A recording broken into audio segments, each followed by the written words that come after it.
Hi, I'm Lisa Singer. I am the Senior Director Event Programming at MediaPost, and this is Brand Insider BTS, where I get to pull back the curtain on some of the most influential women marketers today.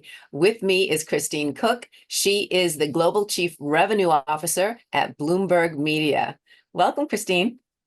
Hey Lisa, good to see you. Good to see you. I'm so glad that you were able to do this. My boss was actually doing some work with you. He's like, this lady is impressive. You need to check her out. I, of course, did. And here we are. So I'm so glad that you were able to make the time for this. Absolutely. What a privilege.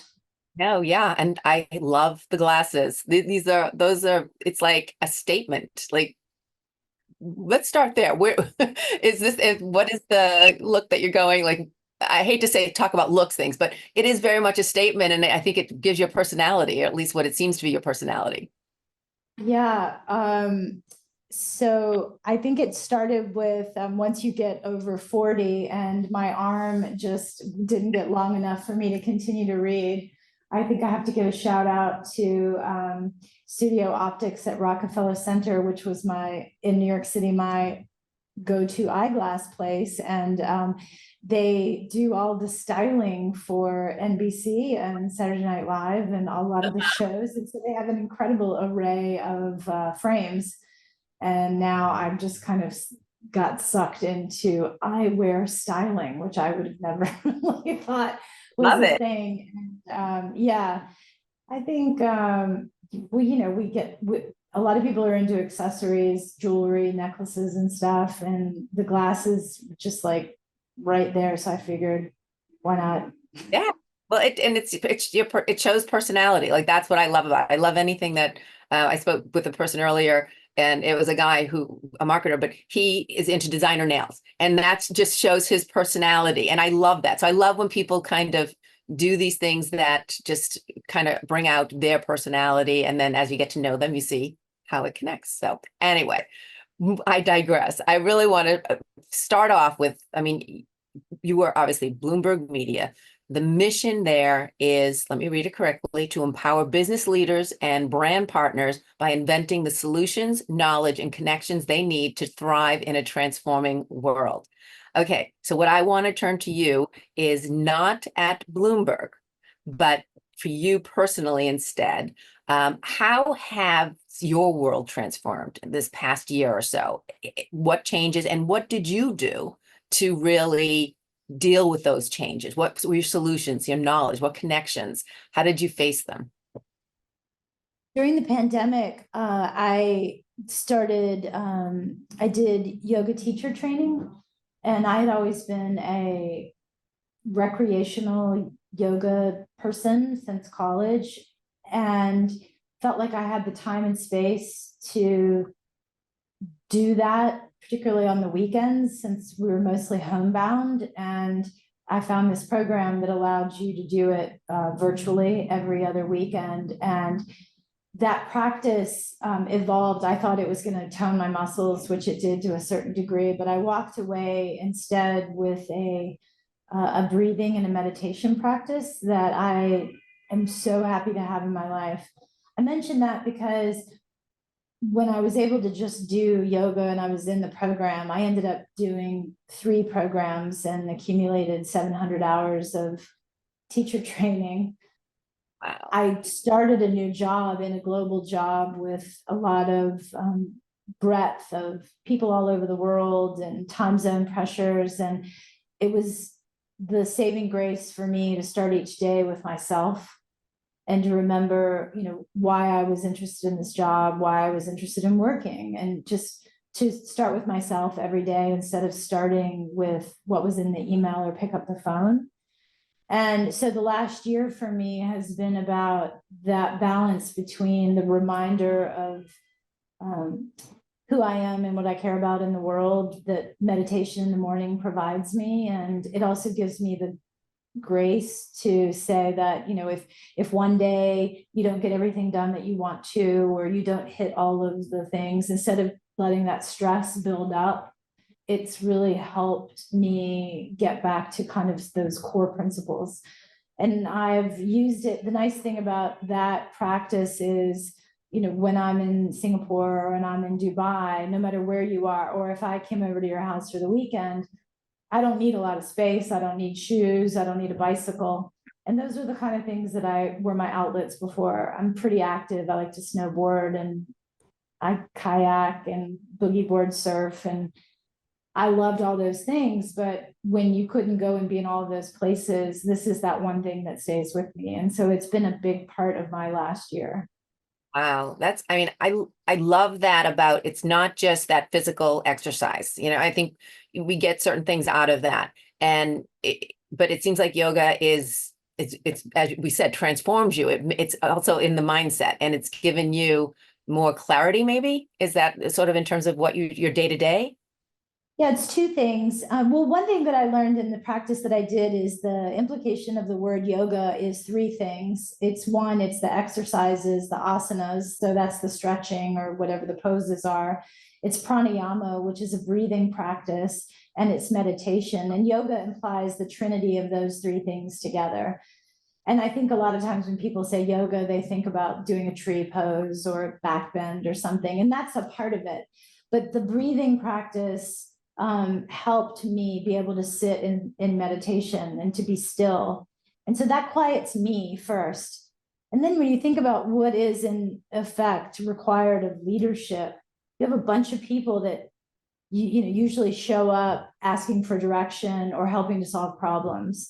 And the bigger your team, the disproportionate amount of things that you're problem solving. And so if you have someone that's stressed out or something's gone wrong, I need to make sure that when that shows up, I'm not already at a frenzied state, that I can actually be centered to get back to core principles that we're trying to do in the job, create perspective for them, and or if they have other stress that's happening either personally in their life, that you're in a position to be able to see that. But if you're wound up, stressed out, feeling behind, you're not the right kind of calm that they need. And just energetically, how you move through a space or the tonality that you put in emails, people, that drives an organization. And I feel like the more I can invest in that stillness as a broad term, that the organization benefits in ways beyond strategies that drive advertising growth per se. It's part of it, and that's an important part. But you were asking about on the personal part.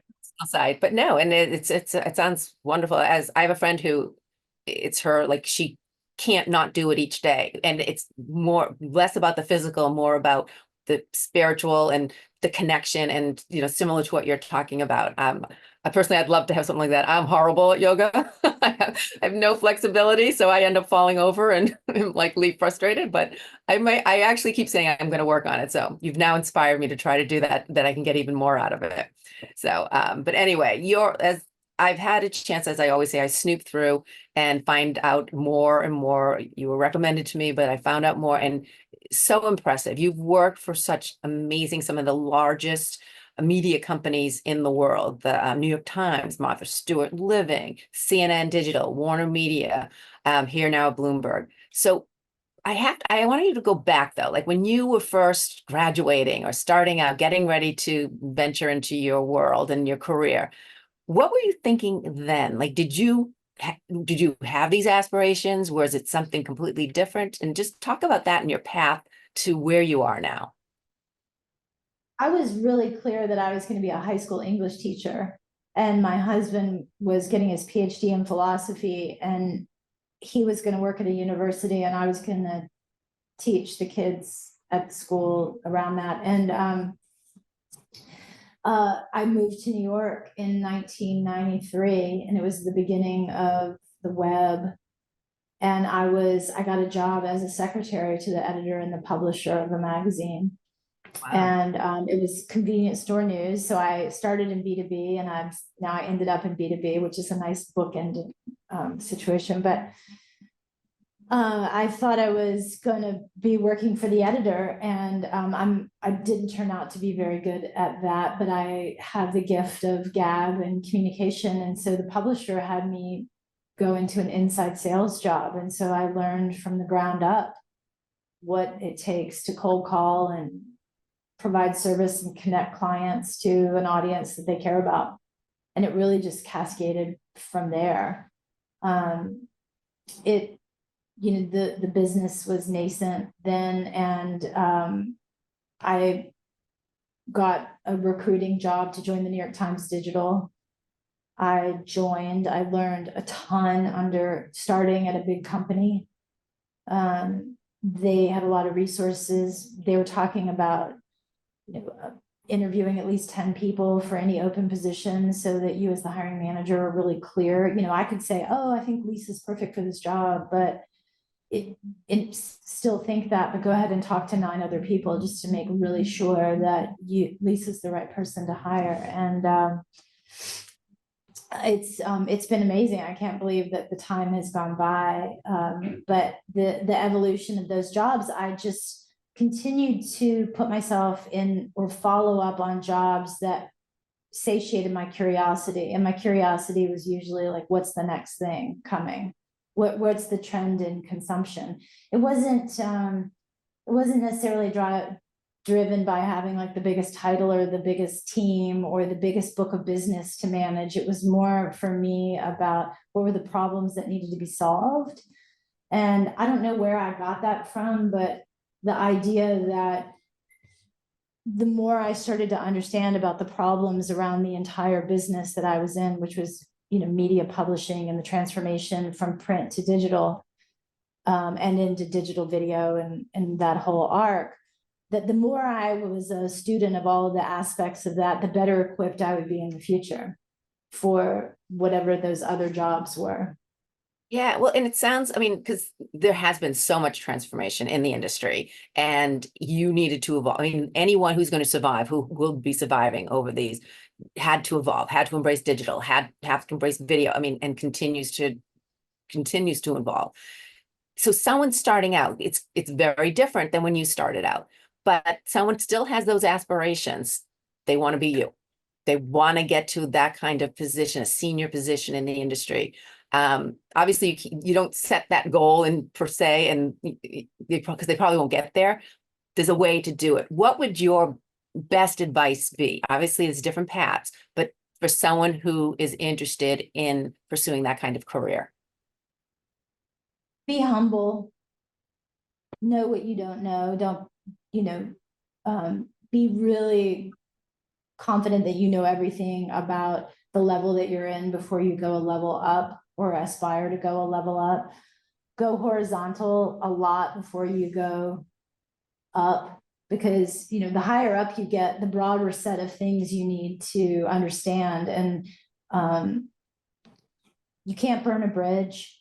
Mm-hmm. There's a lot of people in this industry in New York, where I've spent most of my career, is huge, but it's small, and people come back around. And I think that how you act every day, how you act every correspondence that you have, every deal that you do, how you build integrity it creates interest over time. And that integrity and being kind and generous to people pays off. You don't expect the interest to pay off tomorrow. That's long-term interest. That could be a 6-year return. That could be a 20-year return. But those things have served me significantly. And with the humble and staying curious, then you actually have something to offer. I'm in sales. It's not the most reputable career. You say sales and someone says used car salesman, like trying to get the undercoat protection. I've mostly tried to be motivated by creating the best solutions, and the better service that you provide and the smarter you are for somebody over time, that yields the output. Even more to that point, I'm the kind of sales leader that I do obviously have to get to a number, but the way to get to that number is by softer criteria, or is just like how you act. What is the multiple touch points that you have to a client? What is the number of proactive things that you send out to them? Not just always asking for the order and closing and moving on. And I was also never, it's not that I don't do the steak dinner thing, but the means to my success isn't grounded in just entertainment. like, I think you can buy your way through, but that's shallow over time, because plenty of, there was this moment, I guess, in the 2000s where everybody was like going to a jean party. Like, you would take all the clients to get designer jeans. Like, over time, I don't know that buying somebody jeans or a steak dinner is ultimately the thing that they're going to say, like, I have a problem and I want to trust this person, so I'm going to go to the person that took me to the jean party. It's the person that was like thoughtful about your business, proactively offered things, because paying it forward, I think, definitely earns significant interest over time. Yeah, I mean, as you said, providing solutions and being proactive about that. But I love that you started as an assistant, and you would just, I mean, someone saw the value, what you had to offer, and obviously wanted to use that, but that you then, like, and to your point, if maybe that higher up person was meeting you back then, they might not have given you the time of day. And here you are in this position. So it's just, you never know. I mean, that shouldn't be the reason you're nice to someone, but it just shows how things can change on a dime. And so it's just something that you really need to be a part of and just embrace it. Absolutely. You also have to know what you're not good at. I mean, your premise on the question was somebody's going to say, well, like, I would like to have a career like she did. You also might need to face the fact, look at how I started that story. I thought I was going to work for the editor. I came up as an English teacher. I thought I was going to be on the journalism side and doing things, and I wasn't good at it.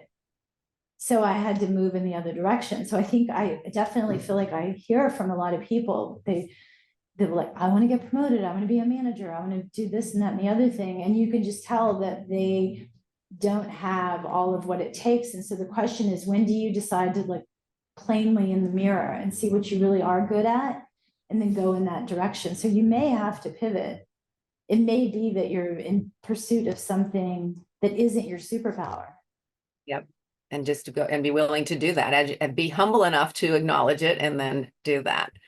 What do people get wrong about you when they first meet you?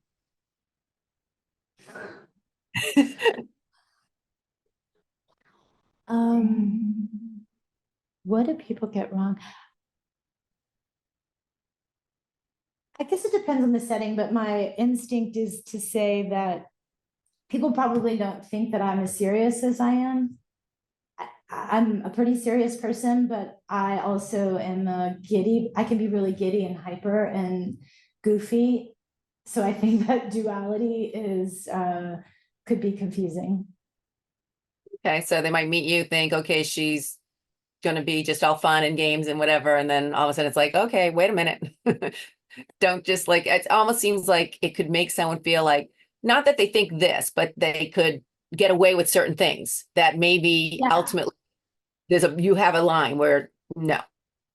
Yeah, I think that's right. My grandmother played a big role in my upbringing, and she was this like tiny British woman who was super strict. And so there's like definitely like a good bit of my grandmother in me, and then in balance with my mom, who was more, free loving, kind of freewheeling. So like I kind of am this merger of the two of them.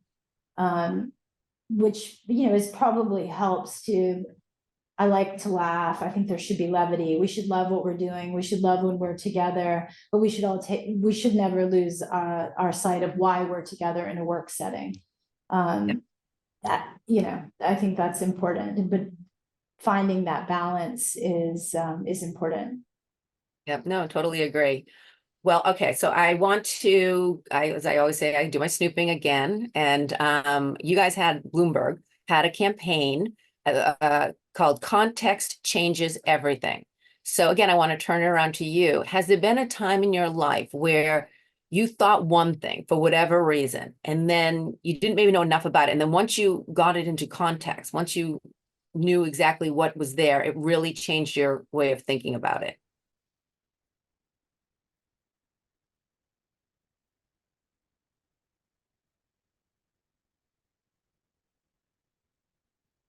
Um, there's there's a there's a moment of sorry, how do I there's a couple that come to mind. I mean, I think that Bloomberg in and of itself was one of those things for me. I'd worked at all these news organizations, which were general news, global news, that had, a variety of topics that they covered. And I had a perspective of what Bloomberg was as an entity and hadn't dug in as much. And as I started to explore the opportunity, and I realized the breadth beyond just finance of what the company was doing and the mission of the things that matter to me in the world. I deeply care about sustainability, and I've, my generation has been aware of this, through college. And I just didn't realize the degree to which Mike Bloomberg himself not only aimed the company, but his own personal activities to bring the public and private sector together to try to change some of the biggest issues in the world. And it was a big draw for me to come in to do this job, not just to run the team and to grow the advertising revenue, but to do it within an organization that is meaningfully trying to help facilitate change and collaboration between the public and private sector. And at the level that market movers depend on our content and as a resource, how that can be a catalyst, that was really, that was a big change for me. And I think that that's part of why that marketing campaign is still continuing to reveal itself, because I think that there's probably not a lot of people that fully understand everything that Bloomberg does, the Bloomberg media, beyond covering financial market news. Business Week magazine, for example, just it exists as a physical magazine, but it also shows up on the website in articles digitally. And then there's a bunch of video shows that are extensions of the Business Week franchise, but they went to monthly very recently instead of weekly for the print product. And the second issue was had Donald Trump on the cover. And this was an interview that was done just before his debate with Joe Biden. And a lot of people could get agitated and want to avoid politics or not want to get into that. But the way Bloomberg and Business Week covered it was about specifically what his fiscal policy would be if he were to be reelected, and a detailed review of the cabinet that he would put together that would drive his economic strategy. And that's so refreshing. And I think it's so important and so needed, that kind of very focused, business focused lens on policy. And that's what this company does. And so I'm personally learning a lot, and that engages me and motivates me personally and gives me satisfaction to continue to do what I'm, the other parts of the job, which do include pipeline management, people management, all of those things too. No, well, I actually completely agree with, in the sense of, I don't like, I mean, there are certain channels, networks that they're fundamentally about, a side, they pick a side, whatever it may be. But I think that there are organizations, and I'm not going to name specifics, but they should be completely unbiased. It should be that kind of thing. Let's report exactly what's being said, what's being done, and not lean in. And I think that it is happening. And as a journalist, I mean, even when I worked in entertainment news, which you wouldn't maybe necessarily think of that as, learning the important stuff, but we were very specific about finding our, making sure we got our sources right, making sure it wasn't trying to beat the punch. It wasn't trying to beat out these small, whatevers. It wasn't trying to be an angle or get someone angry. It was just, we're reporting what happened and what's going on. And I like that. I mean, it's you do like it, and it's important. The challenge has been that to run a 24-hour news organization, especially on TV, it's very expensive. And so if you're doing deep reporting on a vertical or an industry, covering a whole sector, it's expensive to do that all the time. And the beautiful thing about working in this company is that the media and the news coverage ultimately creates context for the data that is in the Bloomberg terminal. And so we benefit by being able to extend that content outside of the Bloomberg terminal. So primary reason for being created is to create that context to the data that's in the terminal. And so it's being funded in that way. Whereas if you're not doing it that way, you revert to opinion, Right. to stay on air. And I think that's some of what you're talking about, that increasingly happens just because of that business model. We're, also, it's lovely to be in a global business company because we just move around the world as the markets open and talk about what's happening, what are trends in each of those regions. And so the focus is also on industry. Side note, Bloomberg, it was in the HBO show industry. I think season 2 was filmed in the London office a little bit. So speaking of Really? industry. Okay. Yeah. Well, I did not know that. Good. I'll have to check it out. Okay. Well, I want to also, I noticed that you're very passionate about youth empowerment, and you just talked about part of why you even like being a part of Bloomberg is the sustainability and being part of what it means something to you. That this is something that means something to you, youth empowerment. You've headed up a number of organizations. Why is that so important to you? It really goes back to my draw to being a teacher. And then I didn't go into that profession. I only taught for just about a year. And when I got into advertising, it was just a big gap between me connecting to that thing that I thought I was going to be doing. And so I started to find ways through organizations that allowed me to lend the professional skills that I've developed as an executive to organizations like that, and give back in that way that I didn't by being a teacher. Well, in a way, I mean, not that you couldn't be a teacher. I know that obviously you chose a different path, but it almost is a way, you mentioned if someone doesn't have the skills to do something, or maybe they're just not getting to that point, there are other ways to fulfill those needs without having to totally change your career. Yeah, and thank you for going in that direction. I also fundamentally believe that so my husband and I in the car, he's the guy that is very detail oriented. He sees exactly, he's looking very clearly and specifically in front of him, and that's his superpower. And I've got the aperture open. Like I saw the thing on the side of the road out of the corner of my eye. My aperture has always been wide open. And I think because of that, I've benefited from being able to pivot into different areas but you also need to know what kind of person you are. If you're super focused, then that's going to be where you are, detail oriented to the degree. The openness has given me the opportunity to say, like, there's multiple use cases for the skills that I've accumulated. They're not one dimensional. I mean, I don't plan on doing it, but like I could see a couple of different other angles to apply the media sales leadership that I've accumulated. I mean, I did one time get a call to go to a car company that they were trying to reimagine the car sales process. And I was like, yes, because at this point, the accumulated skills that I have could be transferred. So the question is, how curious are you as an individual about what the multi-use cases are for the skills that you've accumulated? If you're too narrow and too focused, you might miss other ways to reapply your interests or your accumulated skills.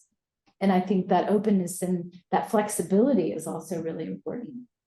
Well, I'm curious, I want to put it back on you because a lot of people, when you get someone's applying for a job, you could probably get hundreds of applications. And as the person, the leader deciding those decisions, you're going to get a lot of people who are going to fit exactly cookie cutter, all the skills, check off all the boxes. But to what your point you just said, there are a lot of skill sets that cross over.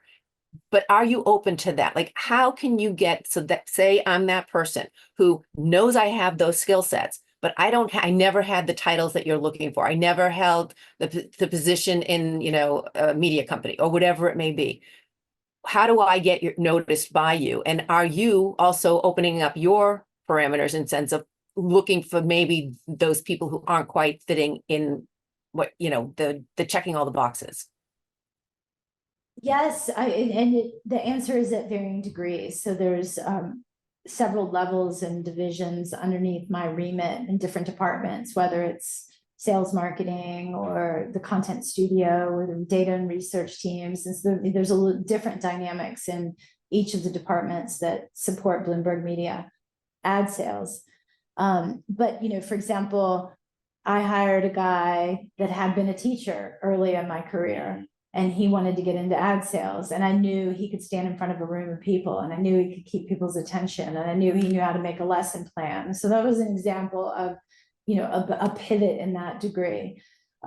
We've hired people out of brand consulting agencies to come into sales marketing. And actually, that is a real feature because of the unique nature of what Bloomberg has in data and analytics and translating those stories.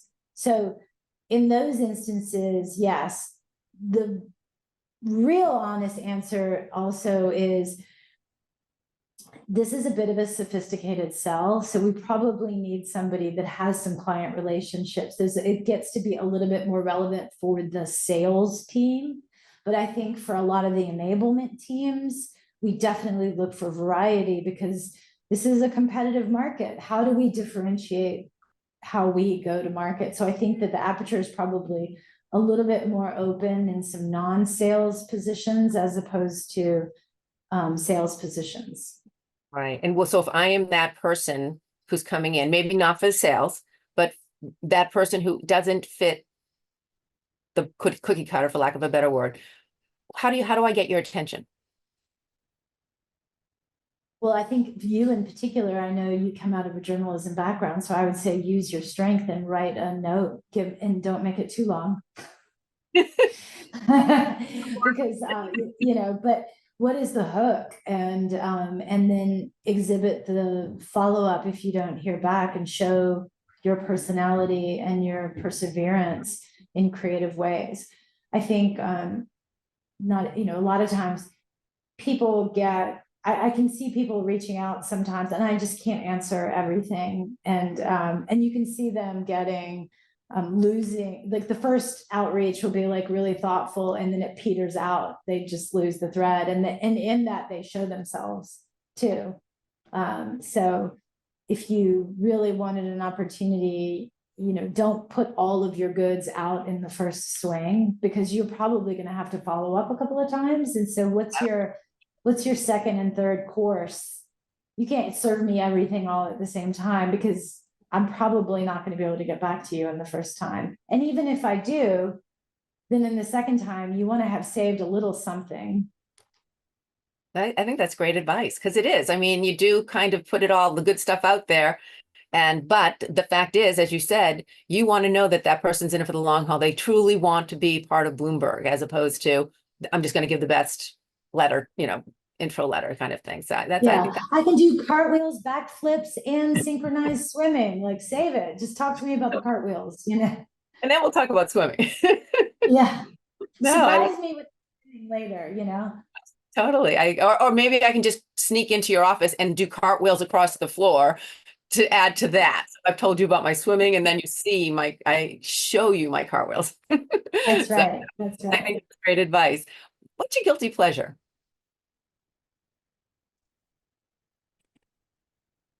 Documentary film. I don't know. I love true. I was a history minor, and I just love like if I was going to gel out and watch TV, I'll just like drift through documentary films. That and probably ice cream. Ice cream, what kind? Mint chocolate chip ice cream. Yeah. Okay. That's good to hear. I mean, no, mine would be chocolate chip, not mint chocolate chip, but I agree. Or Oreos or cookies and cream. I like that too. But I guess if it was like really guilty, I should also just say tequila. But Now, is it straight up? Is it like a margarita? Is it with the salt? straight up, ice. With ice. Okay. Yeah. The only way I can do tequila is, well, a margarita, but really only one. Gets it's too sour, or it has to be a shot. Like, it's not like to sip it. It does do not like the taste.